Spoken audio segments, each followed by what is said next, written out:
नमो नमः। प्यारे बच्चों, आप सबका संस्कृत शाला की आज की इस कक्षा में हार्दिक स्वागत है। और आज हम आपके लिए लेकर आए हैं आपकी कक्षा 10वीं का CBSE द्वारा प्रदत्त आदर्श प्रश्न पत्र। ये प्रथम सत्रीय परीक्षा के लिए आदर्श प्रश्न पत्र है। जैसा कि आप सब जानते हैं कि अब आपकी परीक्षा 2 सत्रों में होनी है और प्रथम सत्र की जो परीक्षा है वह बहुविकल्पात्मक रहेगी। अर्थात यहाँ पर आपके लिए जो प्रश्न आएंगे उन सभी में आपको विकल्प दिए जाएंगे, विकल्पों में से आप प्रश्नों के उत्तर चुनेंगे। तो आज हम यहाँ पर न केवल आपको इस प्रश्न पत्र के उत्तर बताएंगे, बल्कि आप कैसे विकल्पों में से उत्तर छांट सकते हैं और जो आपने पढ़े हैं संधि प्रत्यय अन्य जो विषय पढ़े हैं, पाठ जो आपने पढ़े हैं उनका कैसे आप यहाँ पर उपयोग कर पाएंगे, इस बात पर भी हम आपसे चर्चा करेंगे। यदि आप इसे पूर्णतया समझना चाहते हैं तो इस वीडियो को पूरी देखिएगा और यदि आपको ये पसंद आए तो इसे लाइक अवश्य कीजिएगा और हमारे चैनल को सब्सक्राइब आप कर सकते हैं यदि आप यहाँ पर नए हैं, जिससे हम आपके प्रश्न पत्र के हर विषय पर, हर प्रश्न पर वीडियो हम लेकर आ रहे हैं वो आप तक पहुँचती रहें। तो चलिए आरंभ करते हैं। आपके आरंभ में ही आप देखें यहाँ पर सबसे पहले जो अब स्थिति ये है बच्चों, एक तो 1.5 घंटे का आपका यह प्रश्न पत्र होना है, सार्धहिक हो रहा 1.5 घंटे में, और अंक रहेंगे 40 अंकों का आपका यह प्रश्न पत्र रहेगा।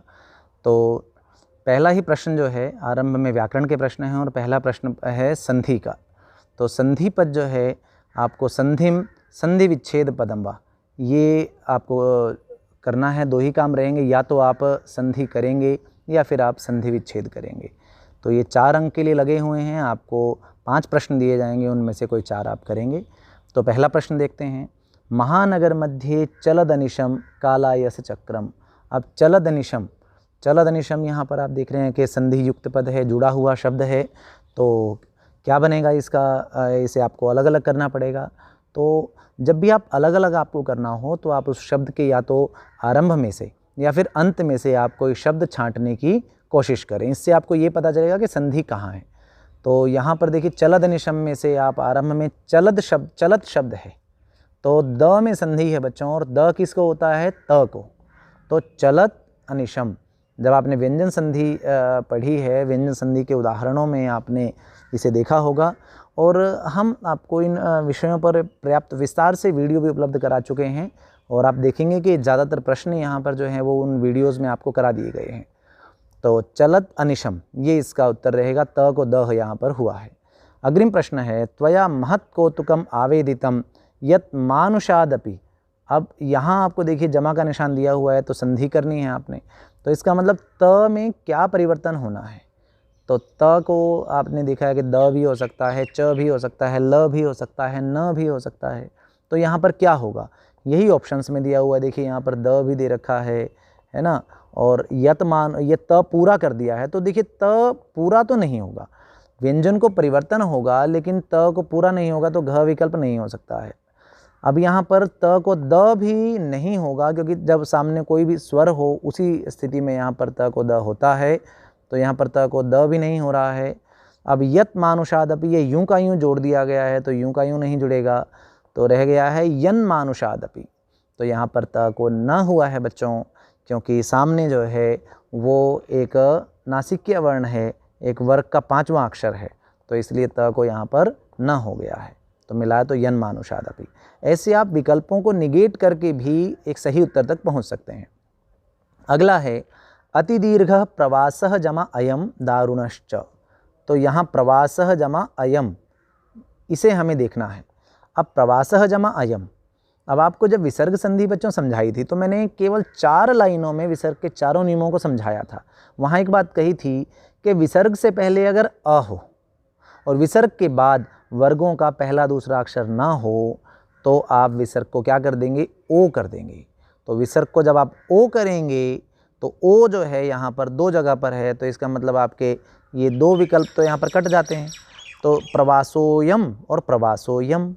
अब ये अ कहाँ जाएगा बच्चों, ये जब भी ऐसी स्थिति होगी विसर्ग को ओ होगा और सामने अगर अ है, तो फिर वो अ ना इस एस के निशान जैसे चिन्ह में बदल जाएगा, तो इसे हम अवग्रह कहते हैं। ये प्रवासोयम ऐसा बन जाएगा, और यहाँ तो ये अ को कुछ बताया ही नहीं कि कहाँ गया, इसलिए ये नहीं बनेगा। तो प्रवासोयम ये बन गया है इसका उत्तर। आगे बढ़ते हैं। अगले उदाहरणों को भी हम देख लेते हैं। आगे जो चतुर्थ प्रश्न है, क्या कहा गया है कि अचिरादेव चंडवातेन मेघ रवैश्च, हमें इसे देखना है मेघ रवैश्च को। अब मेघ रवैश्च में संधि है, अलग अलग करना है। अंत में किसकी आवाज़ आ रही है, देखिए ये इन्होंने यहाँ पर विकल्पों के माध्यम से भी आपको आइडिया लग सकता है। च की आवाज़ आ रही है। अब च की आवाज़ आ रही है तो संधि किस में है, श में है। तो श में संधि है। श किसको होता है बच्चों, श जो है वो विसर्ग को ही होता है। तो कौन सा विकल्प सही बनेगा, ये घ विकल्प है, मेघ रवैः जमा च। और अंतिम है अयम एकः जमा तावत विभज्य भुज्यताम। अब आपको यहाँ पर क्या करना है, आपको संधि करनी है। और संधि करेंगे तो देखिए जमा से पहले विसर्ग है, तो विसर्ग के बाद क्या रूल बताया गया है कि अगर वर्गों का पहला दूसरा अक्षर हो तो फिर आपको स श श की तरफ बढ़ जाना है। और उसमें से भी अगर वहाँ पर त थ हो तो विसर्ग को क्या करेंगे, विसर्ग को फिर स होगा। तो यहाँ पर स एक ऑप्शन में है ग में, तो ये हमारा उत्तर बन गया अयम एकस्तावत। तो ये हमने संधि को देखा है कि कैसे हमने विच्छेद करना है और संधि करनी है। तो अब हम अगले प्रश्न की ओर बढ़ते हैं, जो कि है समास। समास को भी हम बहुत विस्तार से आपको वीडियो के माध्यम से बता चुके हैं और वर्कशीट भी उपलब्ध कराई थी आपको। तो यहाँ पर दो ही काम करेंगे, या तो आप समास करेंगे या फिर आप उसका विग्रह करेंगे। विग्रह कहते हैं अलग अलग करना और समास कहते हैं समस्त पद बनाना, जोड़ कर लिखना। तो यहाँ आप देखिए पहले उदाहरण से देखते हैं हम। कुत्सित वस्तु मिश्रितम भक्ष्यम समलम धरातलम। तो समलम जो है ये अलग अलग है या इकट्ठा है, तो ये इकट्ठा नज़र आ रहा है, तो ये समस्त पद है। तो आपको यहाँ पर विग्रह करना है, अलग अलग करना है। तो बच्चों देखिए यहाँ पर स जुड़ा हुआ है आगे, ये अव्यय भाव समास में होता है और स को हो जाता है सहितम। तो सहितम कहाँ है, वो एक में ही है और वो बाद में जुड़ता है। अव्यय भाव समास में जो भी अव्यय हैं उनको जो परिवर्तन होता है वो बाद में जुड़ता है और जो बाद वाला शब्द है वो पहले की तरफ आ जाता है। तो यहाँ पर ग जो विकल्प है ये उत्तर है मलेन सहितम। अगला है भयेन आकुलम व्याघ्रम दृष्ट्वा कश्चित धूर्तः श्रृगालः हसन्नाह। अब भयेन आकुलम, अब तत्पुरुष समास की विशेषता आप जानते हैं कि जब अलग अलग करते हैं तो वहाँ पर पहले शब्द में विभक्ति लगा के अलग करते हैं। यहाँ पे दोनों अलग अलग शब्द हैं तो उन्हें आपको जोड़ना पड़ेगा। और जोड़ेंगे कैसे जोड़ेंगे, पहले शब्द की विभक्ति को हटा दीजिए और जोड़ दीजिए। भयेन में कौन सा शब्द है, भयेन में है भय शब्द। तो भयेन आकुलम करके जोड़ा हुआ है जहाँ पे, तो वो तो बिल्कुल गलत हो गया है। तो और यहाँ पर देखिए भया आकुलम, ये भी ठीक नहीं है। अब बात आ गई है, दो बच गए, भय शब्द है, भय में आकुल जोड़ें हम तो भय का य और आकुल का आ मिलकर आ ही बन जाएंगे, तो भयाकुल बनेगा। तो ये भय कुलम जो है ये भी नहीं है, बिल्कुल सही विकल्प जो है वो ये है भयाकुलम। तो संधि हो गई थी भय और आकुल की, भयाकुल शब्द बन गया था। तो इस तरह से आपको यहाँ पर समस्त पद और विग्रह बनाने हैं। अगले इन उदाहरणों को भी देख लेते हैं। ततः प्रविशतः विदूषकेनोपदिश्यमान मार्गौ तापसौ कुशलवौ। कौन कौन प्रवेश करते हैं, कुशलवौ, मतलब कुश और लव। जहाँ पे ये और का भाव आ जाता है तो द्वंद्व समास हो जाता है, ये आप जानते ही हैं। तो वहाँ पर च लगाकर अलग कर देते हैं। तो कुशलवौ मतलब कुशः च लवः च। ये च से दो ऑप्शन हमें मिल रहे हैं, एक तो ये और एक ये। अब इनमें से हमारे सही उत्तर कौन से हैं, क्योंकि विभक्ति तो प्रथमा ही रहनी है, तो फिर ये तो हम हटा ही देंगे, ये तो नहीं है, इनमें तो विभक्ति अलग है। तो लवः च कुशः च या कुशः च लवः च, तो पहले है कुश, तो इसलिए कुश ही पहले रहेगा, ये आगे पीछे नहीं होंगे। ये आपके ज्ञान की परीक्षा के लिए विकल्प दिए हुए हैं, परीक्षा में भी आपको ऐसे विकल्प देखने को मिलेंगे। तो कुशः च लवः च कुशलवौ। आगे है कश्चित् कृषकः बलिवर्दाभ्याम क्षेत्रस्य कर्षणम कुर्वन्नासीत्।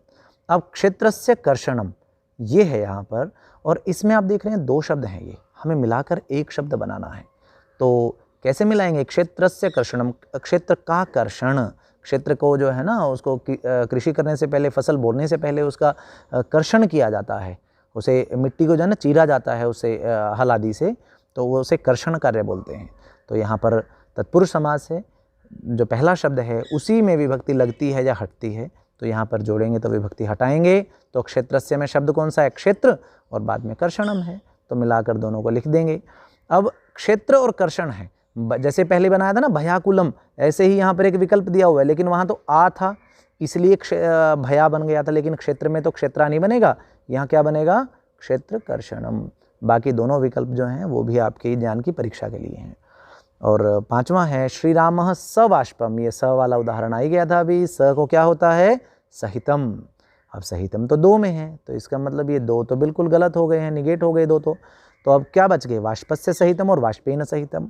अब आपको ये याद होना चाहिए कि स को तो सहितम होता है, नंबर 2 काम होता है कि इसके योग में विभक्ति कौन सी लगती है? तो विभक्ति लगती है तृतीया, और वाष्पस्य में तो विभक्ति है षष्ठी, तो ये भी निगेट हो गया। हमारा उत्तर बन गया ग वाष्पेन सहितम। तो इस प्रकार समास वाला प्रश्न आप हल कर सकते हैं।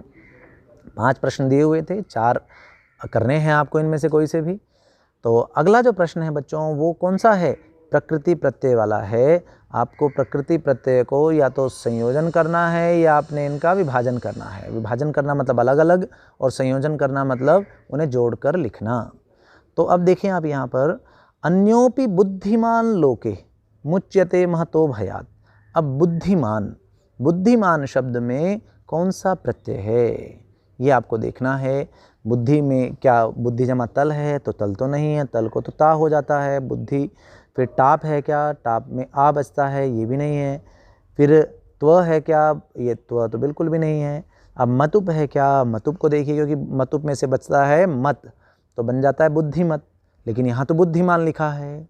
तो बच्चों ये बुद्धिमत शब्द जब पुल्लिंग में चलाएंगे तो बन जाएगा बुद्धिमान, तो इसलिए प्रत्यय है मतुप। ग विकल्प सही है। अगला है नवमालिका रसालम मिलिता रुचिरम संगमनम। मिलिता में, अब मिलिता में प्रत्यय कौन सा है? क्या मिलित जमा टाप है या मिल जमा टाप है? देखिए अंत में आ है, आ है तो इसका मतलब प्रत्यय तो वहाँ पर टाप है, तो ये 2 विकल्प ये जो हैं हमारे ये निकेट हो गए हैं। तो टाप है तो मिल धातु है, तो क्या मिल जमा टाप है या मिलित जमा टाप है? बच्चों ये मिलित जमा टाप है। मिलित शब्द में बस आप ये ध्यान रखिए कि आ को आपने अलग करना है, आ अलग किया तो मिलित शब्द बचा, तो मिलित में टाप जुड़ा तो बन गया मिलिता। आगे फिर देखिए मतुप प्रत्यय का उदाहरण आया है, बुद्धि ही बल जमा मतुप तन्वी सर्व कार्येषु सर्वदा। अब बल जमा मतुप हमने अभी देखा था, बुद्धि जमा मतुप तो बुद्धिमत बना था, लेकिन बल जमा मतुप अब क्या बनेगा? अब और स्त्रीलिंग में जा रहा है ये भी ध्यान रखना है कि मतुप प्रत्यय का प्रयोग तीनों लिंगों में होता है। तो बलमत बनेगा या बलवत बनेगा, दोनों तरह के दिए हुए हैं देखिए यहाँ पर। तो बच्चों एक बात याद रखिएगा, मतुप प्रत्यय का प्रयोग जब कर रहे हैं तो अगर उस शब्द के अंत में अ या आ हैं तो आप फिर वहाँ पर मत नहीं, म नहीं बनेगा, बल्कि उसका म को व हो जाएगा, तो बलवत बन जाएगा वह। आप बलवत बन गया है, और स्त्रीलिंग में आप प्रयोग करेंगे तो स्त्रीलिंग में कैसे प्रयोग करेंगे? बलवती उसका बना देंगे आप। तो बुद्धि बलवती बलवती तन्वी सर्व कार्येषु सर्वदा, ऐसे ये चल जाएगा। और अग्रिम है इसका जो उदाहरण उसे हम देख लेते हैं। 2 उदाहरण और शेष हैं। आकारस्य लघु जमा त्व। अब त्व प्रत्यय जो है बच्चों, त्व यूं का यूं जुड़ जाता है, लघुत्व बन गया, तो लघुता ये नहीं बन सकता। और अब बाकी तीनों में त्व ही है। अब इसलिए अब क्या करना पड़ेगा? अब आपको देखना पड़ेगा ये कौन से लिंग में चलता है। त्व प्रत्यय जो है वो नपुंसक लिंग में चलता है, तो नपुंसक लिंग में चलेगा तो बनेगा लघुत्वम। ये हमारा बिल्कुल सही उत्तर बन गया है। ये पुल्लिंग का है, ये ऐसे ये भी नहीं चलेगा, स्त्रीलिंग बनाया है, ये भी नहीं बनेगा। आगे है वेदानाम महत्वम को न जानाति। अब महत्वम शब्द है, महत्वम। अब महत्व में भी कौन सा प्रत्यय है? त्व है, और विकल्प तो 3 है त्व वाले। तो अब शब्द कौन सा बच गया है? त्व निकाल लिया आपने। ये 2 त दिखाई दे रहे हैं जो आपको, इनमें से एक त्व तो निकाल लिया, तो एक त पीछे रह जाएगा, तो क्या बन जाएगा? महत जमा त्व। ये जो महत है यहाँ पर डबल त था, इसलिए ये नहीं बना, तो महत्वम महत जमा त्व, ऐसे अलग कर लेंगे इसे। अगला है वाच्यस्य नियमानुगुणम उचितम विकल्पम चुनुत। ये 3 अंक का है, जो वाच्य है वाच्य के अनुरूप आपको करना है। तो बालकः खादति, बालक खाता है। अब ये कौन सा वाच्य है? जब कर्ता में प्रथमा विभक्ति हो तो वो कर्तृवाच्य है, जिसका नियम है 121, और अर्थात कर्ता में प्रथमा और कर्म में द्वितीया। तो यहाँ पर कर्म का स्थान खाली है तो द्वितीय विभक्ति लगनी है उसमें। तो पायस, पायस मतलब खीर, तो बालक खाता है, क्या खाता है? पायसम। आपको भी अच्छी लगती है ना, आप भी खाते होंगे ज़रूर। तो बालकः पायसम खादति। तो ये वाच्य का जो नियम है ना, जो रूल है, 121 है कर्तृवाच्य का और 311 है कर्मवाच्य का। तो आप इस सूत्र को ध्यान में रखते हुए इन्हें आप सॉल्व कर सकते हैं। थोड़ा सा बस आपको शब्द रूपों का, विभक्ति का ज्ञान होना चाहिए। तो आगे बढ़ते हैं। इसके 3 उदाहरण और हैं। 4 प्रश्न दिए हुए हैं, 4 में से हमें कुल मिलाकर 3 करने हैं। तो रिक्त स्थानम चित्राणि दृश्यन्ते, चित्र दिखाई देते हैं, है ना। अब चित्राणि दृश्यन्ते, अब दृश्यन्ते, ये ते एते अंते आ जाए ना, यते ये ते यंते आ जाएं अगर अंत में, तो फिर आप ये ध्यान रख सकते हैं कि वहाँ पर वो कर्मवाच्य का है, तो उसमें उसका नियम है 311। 3 का मतलब है कर्ता में तृतीया, कर्म में प्रथमा और क्रिया कर्म के अनुसार। तो यहाँ पे कर्ता में तृतीया कौन से में है? तृतीया में बनता है मया, हम तो प्रथमा में बनता है, तो तृतीया में बनेगा मया। तो मया चित्राणि दृश्यन्ते। मात्रा रोटिकाः, माता के द्वारा रोटियां जो हैं वो, अब क्रिया जो है वह देखिए जब मात्रा में तृतीया लगी है तो इसका मतलब ये है कि ये जो है ये कर्मवाच्य में है। तो रोटिकाः, रोटियां बहुत सारी हैं, तो इसलिए हमारे सामने 2 विकल्प थे कि क्या हम पच्यते लगाएं या पच्यन्ते लगाएं। तो क्योंकि रोटियां बहुत सारी हैं तो बहुवचन में जाना पड़ेगा, तो बन जाएगा पच्यन्ते। अगर रोटिका होती, सिर्फ एक होती, तो हम पच्यते लगा सकते थे। अगला है रिक्त स्थानम फलानि आनयति, फलों को लाता है। कह आनयति फलानि, अब आनयति है, इस क्रिया को देख के आप लगा सकते हैं अंदाजा कि ये कर्तृवाच्य है, और कर्तृवाच्य में कर्ता में प्रथमा होती है। तो प्रथमा में क्या बनता है?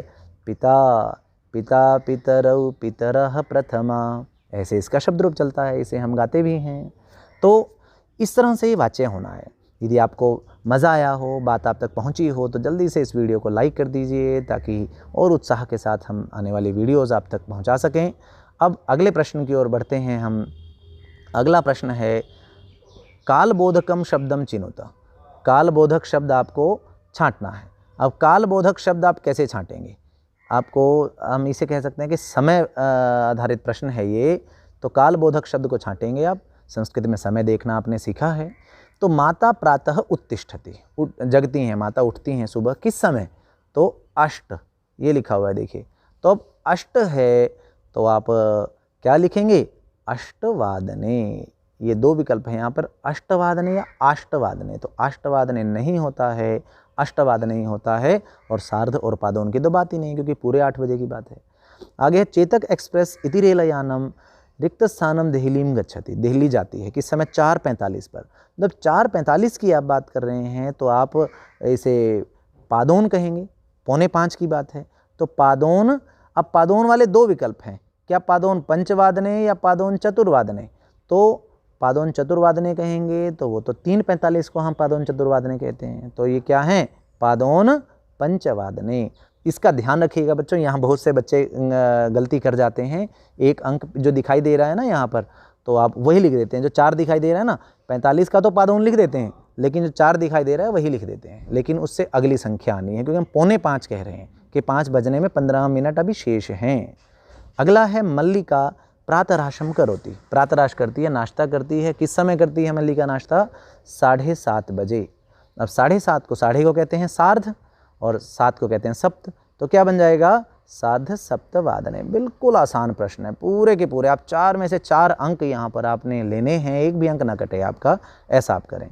राहुलः प्रातर्भ्रमणाय उद्यानम गच्छति, उद्यान जाता है सुबह सुबह घूमने के लिए। किस समय जाता है? 6:15 पर, 6:15 हम जिसे कहते हैं। तो सवा को हम कहते हैं सपाद, और 6 को कहते हैं षड, तो बन जाएगा सपाद षड्वादने। तो ये हमने समयवाची प्रश्न, समय वाला प्रश्न हमने कर लिया है। अब जो अगला है, एक और उदाहरण बचा है इसका। इस उदाहरण में ये क्या कह रहे हैं बच्चों? यहाँ देखिए बात आई है कि रेलयानम एकम उत्तरांचलम प्रति गच्छति, और किस समय? ये 1:15 बजे। तो 1:15 को क्या कहेंगे? सपाद एकवादने। यहाँ बहुत बढ़िया यह तरीके से ये बात समझाई गई है, आपको बताई है, और इन सभी प्रश्नों पर हमने वीडियो उपलब्ध कराई है आपको, जहाँ पर इन सभी प्रश्नों का पर्याप्त अभ्यास दिया गया है। यदि आपने उसे ना देखा हो तो आपकी वीडियो के डिस्क्रिप्शन में उनके लिंक भी हैं, आप उन्हें अच्छे से देख सकते हैं। वर्कशीट भी है और वहाँ पर उन पर बनाई गई वीडियो भी है। अगला प्रश्न अब देख लीजिए आप। अव्यय पद आपने चुनना है यहाँ पर, जो सही अव्यय पद इन रिक्त स्थान में भरा जा सके। ये 3 अंक का आपका कार्य है, 4 प्रश्न दिए जाएंगे जिसमें से 3 करने हैं।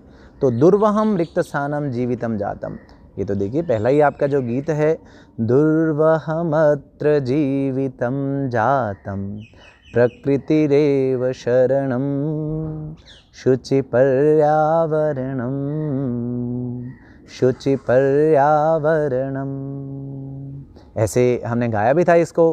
तो क्या आएगा यहाँ पर, आपने अब जान ही लिया है, अत्र। तो साथ साथ आप इसे करते रहिए। यदि आप पहले करना चाहते हैं तो इसका लिंक भी हमने डिस्क्रिप्शन में डाला हुआ है प्रश्न पत्र का। पहले करना चाहते हैं तो पहले कर लीजिए, उसके बाद मिला लीजिए। साथ साथ कर रहे हैं तो बीच में वीडियो को पॉज करके भी आप करते रहिए, उसके बाद आप उत्तर को चेक कीजिएगा। अब है यत्रास्ते साधूरता रिक्त स्थानम गम्यताम। अब जहाँ पर यत्र आरंभ में देखिए, यत्रास्ते में यत्र शब्द है, और अगर यत्र आ गया तो इनके साथ में जोड़ी किसकी बनती है, किसकी, तत्र की। तो यत्र तत्र, जहाँ वहाँ, जहाँ वह धूर्ता है वहाँ पर चलो। ये वो कहता है उस बाघ को, वो जो वहाँ पर उसे मिलता है जो सियार, वो कहता है कि कहाँ है वो धूर्ता, चलो वहाँ पर, मैं चलता हूँ तुम्हारे साथ। तो अब देखिए क्या चीज़ है, सह दीनः इति जानन कृषकः तम बहुधा पीड़यति। वह दीन है, बेचारा है, ये जानते हुए भी कृषक उसको बहुत पीड़ित करता है। और भी कहा है तो कौन सा आएगा अव्यय, अपि। अगला है रामम उपसृत्य प्रणम्य कुशलवो वदतः। तो उपसृत्य प्रणम्य च, ये बन जाएगा यहाँ पर च। और राम के पास जाकर और प्रणाम करके कुश और लव बोलते हैं, तो और यहाँ का भाव आ जाएगा, तो जिसके लिए च का प्रयोग किया जाता है। अब हम आगे बढ़ते हैं बच्चों। यहाँ ये जो अशुद्ध पद छांट कर उसकी जगह पर शुद्ध पद आपको जो है वो लिखना है। अशुद्ध पद को छांटा हुआ है यहाँ पर इसमें, तो शुद्ध पद आपने छांटना है। त्वम पाठम पठति।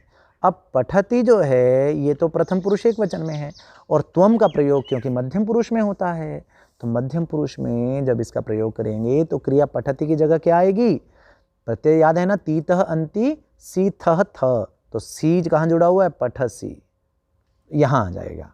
इस पर भी पूरी पर्याप्त वीडियो है क्रिया धातु रूपों पर, वो आप देख सकते हैं। अशुद्ध शुद्ध अशुद्ध पर भी है। ऐसे ही फलाह करंड के संति। अब फलाह करंड के संति, करंड मतलब टोकरी में है, फल जो है वो टोकरी में है। अब फलाह है, गलत क्यों है, तो बच्चों ये लिंग आधारित अशुद्धि है। फल शब्द नपुंसक लिंग में होता है, जैसे पुष्पम पुष्पे पुष्पाणि, तो फलम फले फलानि, ये इसका सही विकल्प बनेगा। आगे है तौ बालकौ गच्छति। अब बात हो रही है 2 बालकों की, लेकिन क्रिया आ रही है एक वचन में, तो इसलिए अशुद्धि हो गई। आपको क्रिया भी द्विवचन में लेनी है, तो क्या बनेगा, गच्छतः, गच्छति, गच्छतः, गच्छन्ति। तो अगला है राधा श्वः गच्छति। अब श्वः कह रहे हैं, गलत क्यों है ये, राधा गच्छति वैसे तो ठीक है देखने में, लेकिन श्वः आ गया है। अब श्वः का मतलब क्या होता है, आने वाला कल। अब आने वाला कल जो है तो उसमें तो फिर आप वर्तमान तो नहीं रहेगा, वो तो भविष्य हो जाएगा। तो क्या बनेगा, गच्छति नहीं होगा, गमिष्यति हो जाएगा। राधा श्वः गमिष्यति। तो ऐसे हमने देखा है कि कैसे अशुद्धियों को शुद्ध करना है। अब पठित अवबोधन की बात आ गई है। पठित अवबोधन में पहला प्रश्न जो रहेगा वो प्रश्न निर्माण का रहेगा। आपको प्रश्नवाची पद को छांटना है रेखांकित पद के स्थान पर। अत्र जीवितम दुर्वहम जातम। अब दुर्वह हो गया है यहाँ पर जीवन, जिसे जीना बड़ा कठिन हो गया है। तो यहाँ जीवन कैसा हो गया है, दुर्वहम कैसा, तो कैसा, कीदृशम। तो आपको प्रश्न बनाते समय क शब्द का प्रयोग करना है, और उसके अंत में ज़्यादातर देखिए 80% आपके प्रश्न इससे ठीक हो जाएंगे, 100% नहीं होंगे।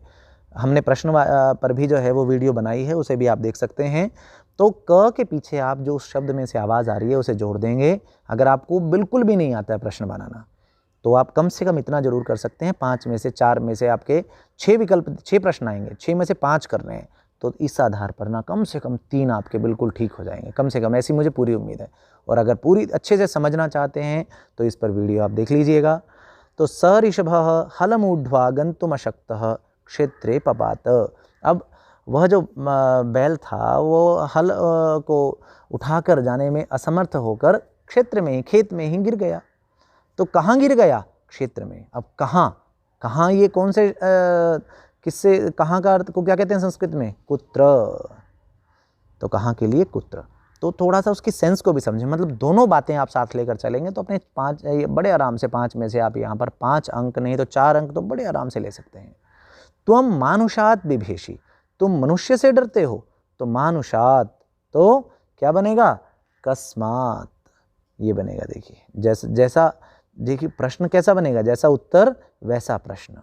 मानुषात कस्मात, दुर्वहम कीदृशम, इस तरह से। आगे 3 और हैं इसके उदाहरण। आर्यस्य वंदनायाम लव इत्यात्मानं श्रावयामि, तो आर्यस्य, तो जैसा मैंने बताया था कि क लें और जो पीछे जुड़ा हुआ है, तो यहाँ पर आर्य शब्द है और पीछे स्य जुड़ा हुआ है, तो क के पीछे भी जोड़ दिया आपने, बन गया कस्य। तो यही इसका उत्तर है।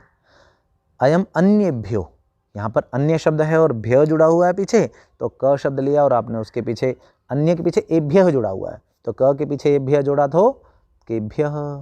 तो ये ऐसा कोई रूल नहीं है, ये एक ट्रिक है जो मैं आपको बता रहा हूँ। तो इस ट्रिक से कुछ प्रश्न आपके बिल्कुल ठीक हो सकते हैं।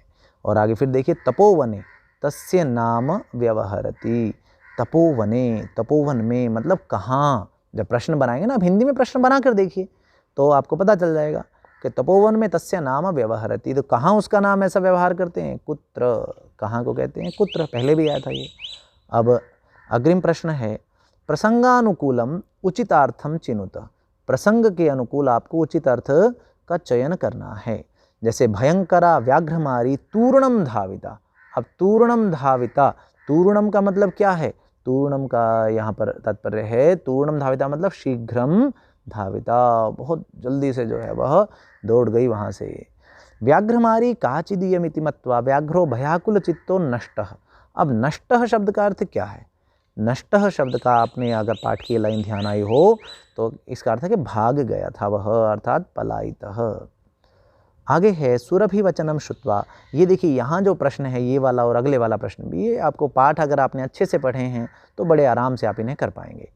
सुरभि वचनम श्रुत्वा भृशम, भृशम विस्मितस्य आखंडलस्य, आखंडल मतलब इंद्र, अत्यधिक वो आश्चर्यचकित हो गए थे सुरभि के वचनों को सुनकर, उनका हृदय द्रवित हो गया था। तो अत्यधिक के लिए यहाँ शब्द आया बहु अधिकम, ये उत्तर हो गया। किम कुपिता एवं भणति उत प्रकृतिस्था, भणति अर्थात वदति या कथयति, तो यहाँ पर ये कथयति है विकल्प में, तो भण धातु भी बोलना अर्थ में होती है, तो भणति या कथयति ये हो जाते हैं।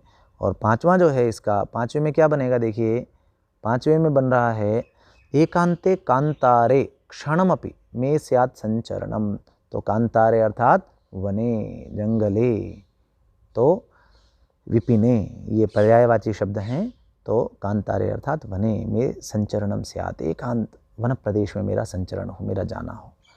तो ये भी हमने देख लिया है। इसके लिए आपको बच्चों पाठ अच्छे से पढ़ने जरूरी हैं, यहाँ पर आपके पाठ पढ़ा हुआ ही आपके काम आएगा। अब अंतिम प्रश्न पर आ गए हैं आपके, ये भाषिक कार्य से संबद्ध प्रश्न हैं बच्चों, आपको इनका उत्तर विकल्पों से चुनना है और केवल 6 प्रश्न आपने करने हैं। कुछ आपको 7 या 8 प्रश्न यहाँ पर दिए जाएंगे, आप समझ लेते हैं इसे। क्रुद्ध कृषिवलः तमुत्थापयितुं बहुवारं यत्नम् अकरोत्। अब इसमें से बताना क्या है कि अस्मिन् वाक्ये विशेष्य पदम किम, यहाँ पर विशेष्य पद क्या है। अब आपको देखिए 2 बात, जब भी आप इन भाषिक कार्य से संबद्ध प्रश्नों के उत्तर करें तो आपको 2 बातें खुद जान लेनी है। पहले नंबर 1 किसके बारे में बताना है, नंबर 2 क्या बताना है। तो आपको बताना तो है इस वाक्य के बारे में, यहाँ पे एक बात होगी, दूसरी बताना क्या है? विशेष्य पद, ये दूसरी बात होगी। अब विशेष्य होता कि ये कीवर्ड है, विशेष्य, पर्याय, विलोम, इत्यर्थे, क्रिया, कर्ता, ये सब जो हैं वह कीवर्ड्स हैं, इनका आपको जो है वह अभ्यास होना आवश्यक है। विशेष्य कहते हैं जिसकी विशेषता बताई जा रही है, और विशेषण उसे बोलेंगे जो शब्द विशेषता बताएगा। तो क्रुद्धः कृषिवलः, और एक और बात होती है, विशेषण विशेष्य में एक समान विभक्ति वचन और लिंग होते हैं, ये ध्यान रखना। आप एक ही जैसे आवाज़ आएगी उनमें से, तो यहाँ एक तो ये 2 शब्द ऐसे हमें दिखाई दे रहे हैं, इनमें एक ही जैसी आवाज़ आ रही है। क्रुद्धः कृषिवलः, कृषिवलः मतलब किसान, तो कौन था क्रोधित? किसान था। तो क्रुद्धः जो है वह विशेषण है और उसका विशेष्य है जो वो कृषिवलः है, तो कृषिवलः है क्योंकि विशेष्य पूछा है, ये ध्यान रखिएगा कि विशेष्य बताना है या विशेषण। अगला है यदि एवं तर्हि, माम निज गले बद्ध्वा चल सत्वरम, यदि ऐसा है तो मुझे अपने गले से बांधकर जल्दी से चलो। अत्र शीघ्रम, इसके बारे में बताना है। और क्या बताना है? इसका पर्याय पद कौन सा है? अब पर्याय कहते हैं जो उसके समान अर्थ वाला हो, जिसका अर्थ उसी के जैसा हो। तो पर्याय, शीघ्रम का पर्याय कौन सा है यहाँ पर? क्या यदि है? नहीं, यदि तो नहीं होता ऐसा। क्या बद्धा है? नहीं, तो बंधा हुआ इसका अर्थ है। तरही है क्या?